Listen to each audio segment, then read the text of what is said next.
Some people believe Henry Ford invented the first car. Others believe that he invented the assembly line, but he didn't. So why is he so famous?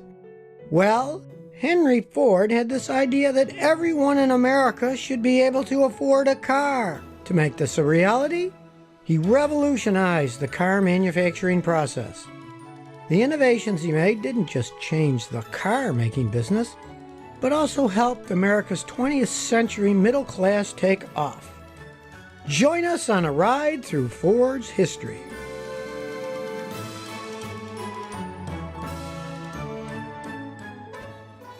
It's 1875, Michigan, USA. Young Henry Ford is just 12 years old when he experiences two events that will majorly impact his life. His father gives him a watch and he sees the operation of a Nichols and Shepard steam engine tractor on a country road. Henry has grown up on a farm in Greenfield, Michigan. This is the first vehicle other than horse-drawn he has ever seen.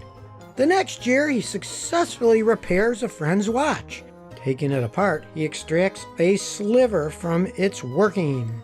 He quickly gains a reputation as a watch repairman amongst neighbors and friends.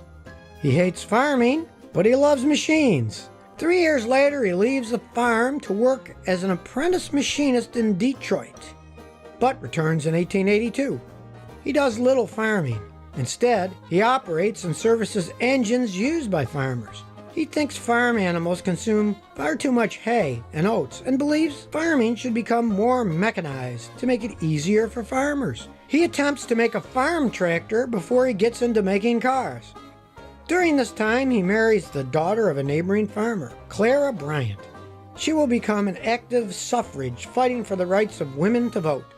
In 1891, they moved to Detroit, where Henry, without any formal studies, gets a job as a mechanical engineer with the Edison Illuminating Company.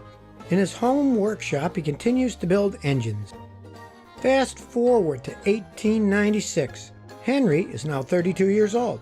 He has become chief engineer at the Edison Illuminating Company. He also completes his first automobile, which he calls the quadricycle, because it runs on 4 bicycle tires.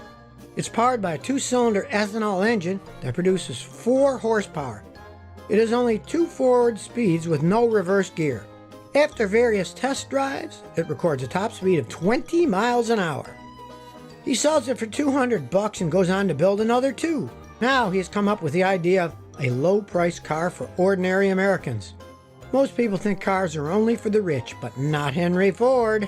He attends a convention of the Association of Edison Illuminating Companies at the Oriental Hotel on Manhattan Beach in Brooklyn. There he is introduced to Thomas Alva Edison, who sees his plans for a gasoline automobile and encourages him to continue. Let's pause here. This is Thomas Edison. He has often been described as America's greatest inventor. The same guy who gave us the light bulb. And it wasn't just the light bulb.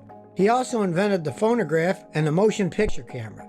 Well, he didn't actually invent the motion picture camera. He bought the rights from a Frenchman, but that's another story. Ever thought about where the phrase light bulb moment comes from? Yes, Thomas Edison.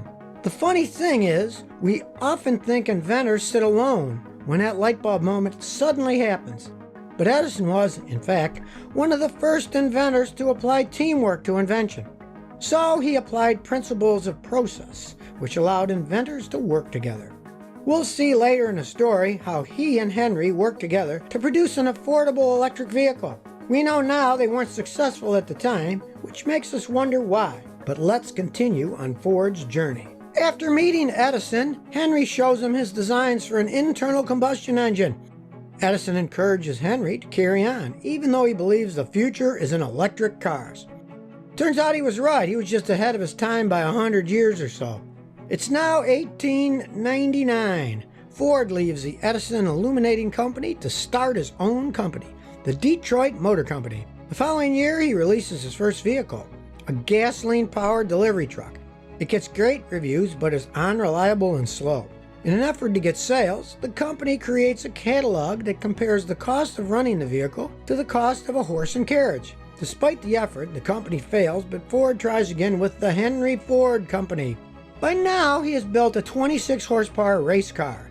He He competes in a 10-lap race at the 1-mile oval of the Detroit Driving Club and beats Alexander Winton, the top race car driver of the era, who is driving a 70-horsepower racer. He uses the money he wins at the race to fund this new company. But it fails too because investors feel he's spending too much time on auto racing. So he leaves the company with the rights to his name and $900. But he leaves behind the plans for the commercial car he's been working on. Henry Leland, who's working at the Henry Ford Company, thinks the plans will work. He successfully convinces the investors to continue with the business and launch the car. They changed the name of the company to Cadillac, named after the French explorer who founded Detroit in 1701. Ford, in the meantime, finds some more investors to start a third company. Two of his investors are the brothers John and Horace Dodge, who will later start their own car company. You can guess what that is. Will the third time be lucky for Ford? The name of the new company says it all, the Ford Motor Company. Ford is not president at the beginning because his investors have concerns that he might leave the company. Who can blame them with his track record? But now we'll see how this changes. Ford Motor Company launches in 1903, and the same year the Ford Model A is released. It's practically identical to the model that Cadillac launched a few months prior. This is hardly surprising since they use Henry's designs. This begins a lifelong grudge Henry will hold against Henry Leland. Much later in the story, we will see how he gets his revenge. But first, let's pause for a moment. Why was Detroit home to so many giants in the motor industry? In the space of just a few years, we got all these car makers starting up in Detroit.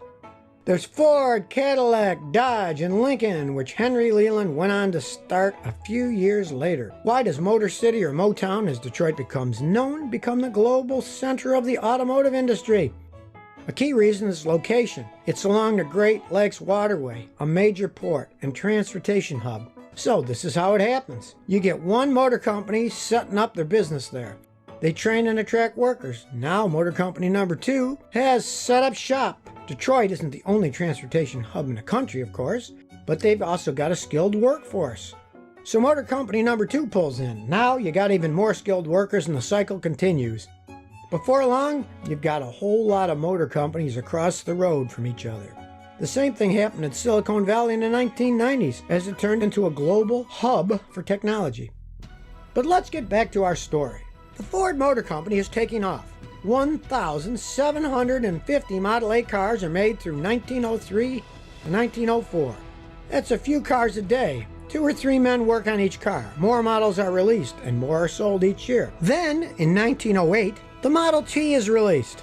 By 1908, there are only 18,000 miles of paved road in the United States. So Henry uses light and strong vanadium steel alloy to build the critical parts of the vehicle. His cars will not be frivolous fun cars for the rich, but real hard-working, reliable cars for the mass market.